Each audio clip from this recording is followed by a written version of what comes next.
This is Tony Grizzoni, having joined me, Terry Gilliam, here in the booth to discuss the naissance of Fear and Loathing in Las Vegas. The serpentine in London. In London and in Las Vegas. But it's a serpentine tale.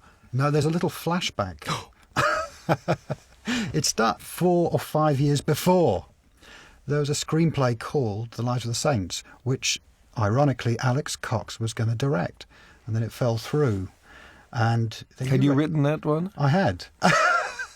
And I have a copy of it here. That's probably why you were mentioning it, because you had indeed written it as opposed to somebody else writing it.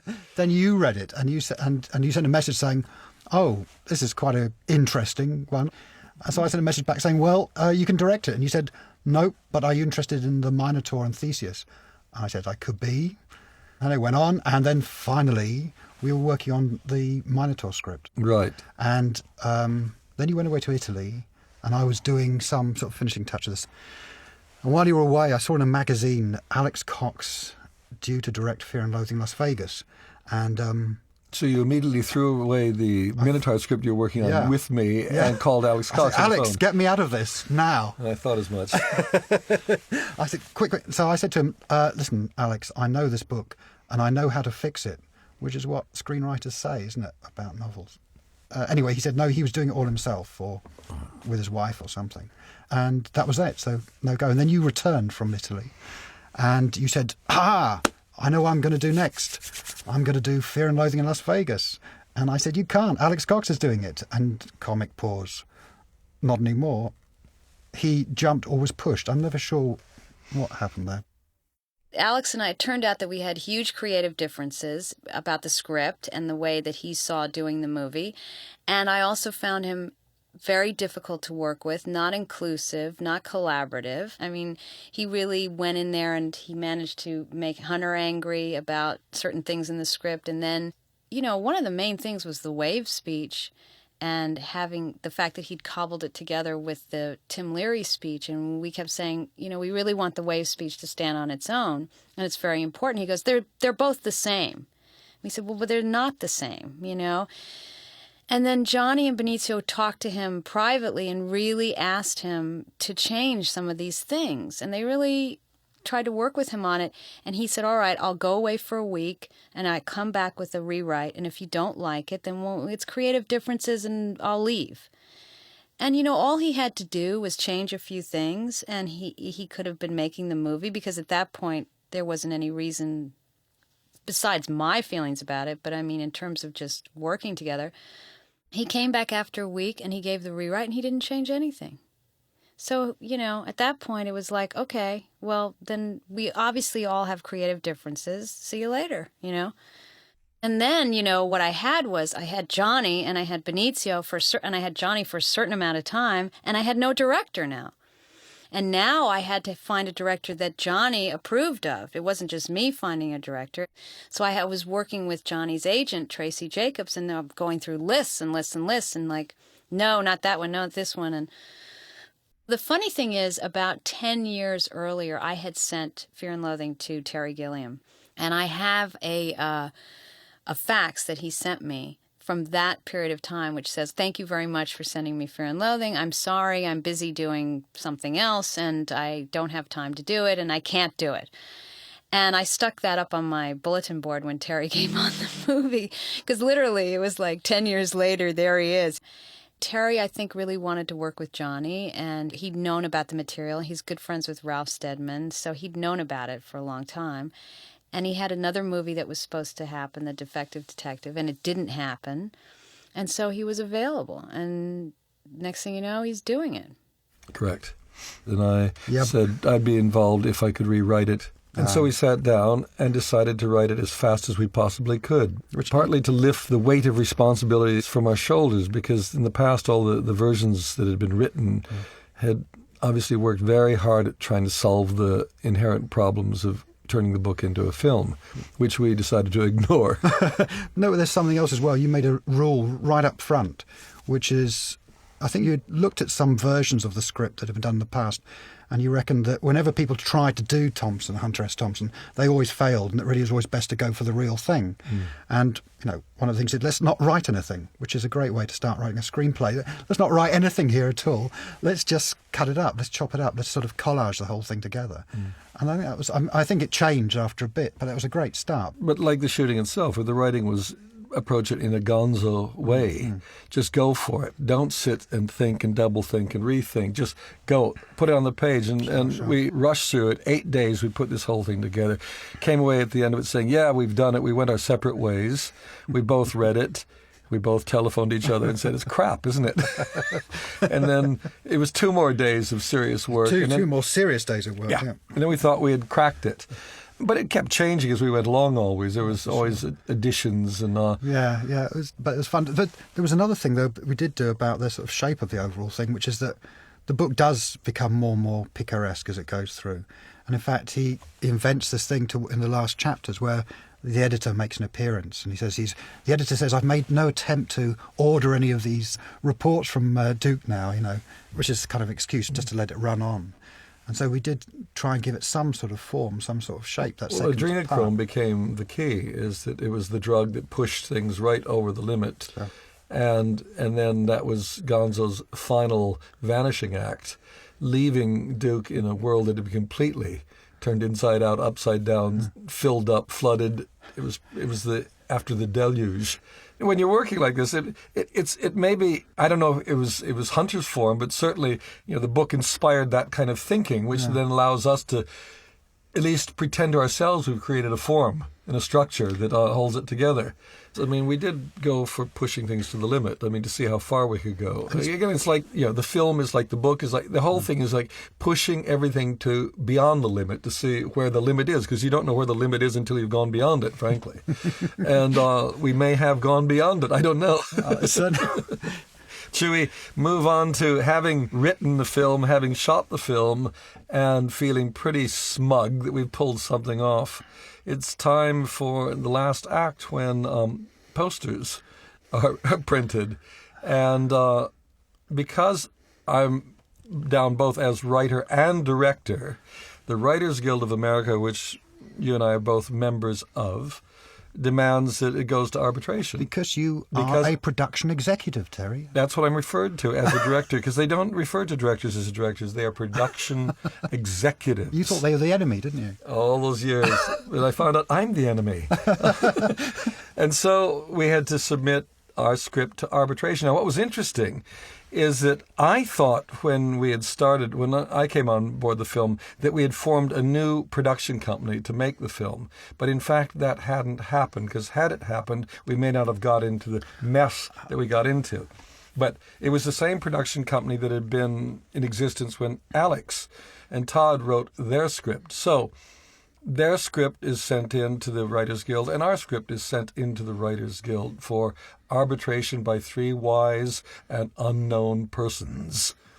People who claim to be writers, but clearly aren't, because they've got so much time on their hands. They can spend hours poring over other people's scripts to decide who wrote what, when, where, why.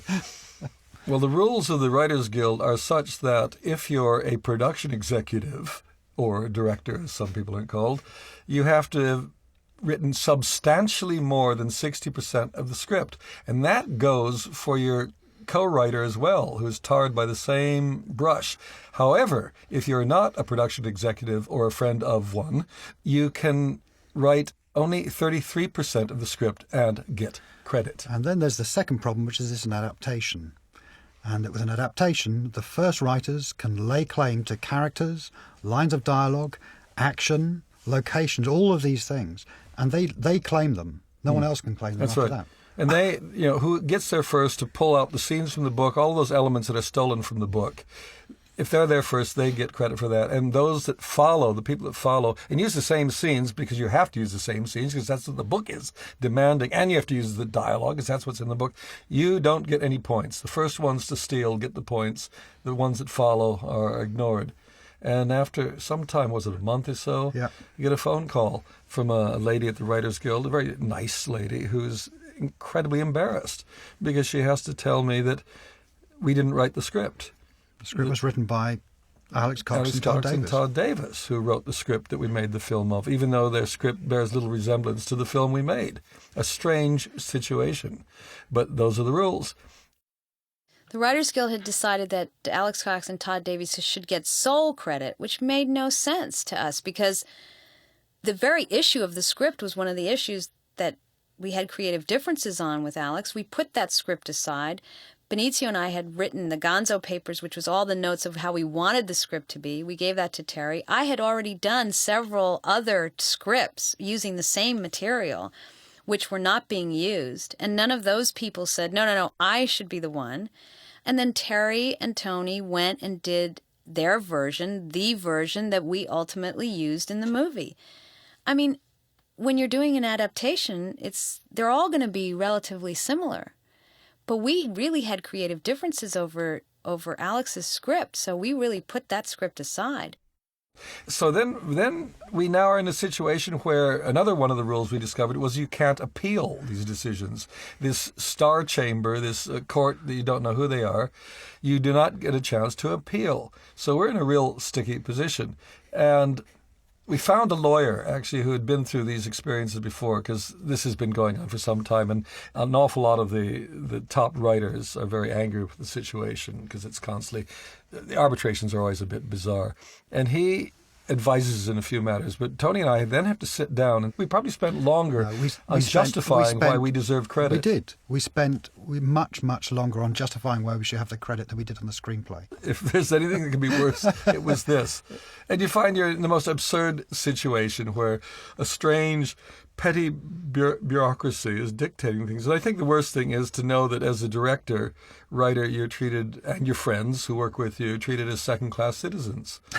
And so we were in the back of the writing bus. But it was also a sorry waste of time. I mean, and energy. It was ridiculous. Yeah.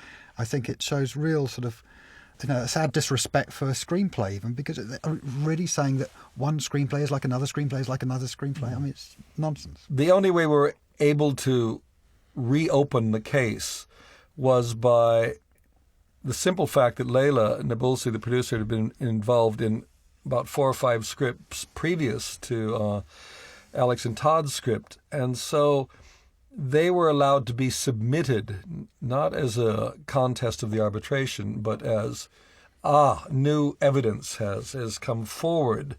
And these other scripts were submitted, and because, again, they used the same scenes that all of the scripts had used, they got the points that had previously been given to Alex and Todd's version. And those writers all said they didn't want credit because they hadn't written the screenplay that the film was made from. It turned out that the first script that was legally represented by the Writers Guild was the script that Jake Scott and myself did for Ridley Scott's company.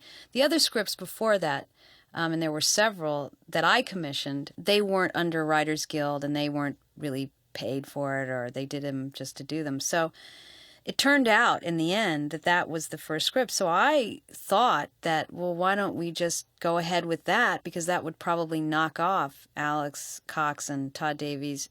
But Terry's lawyer felt that he wasn't sure that it would.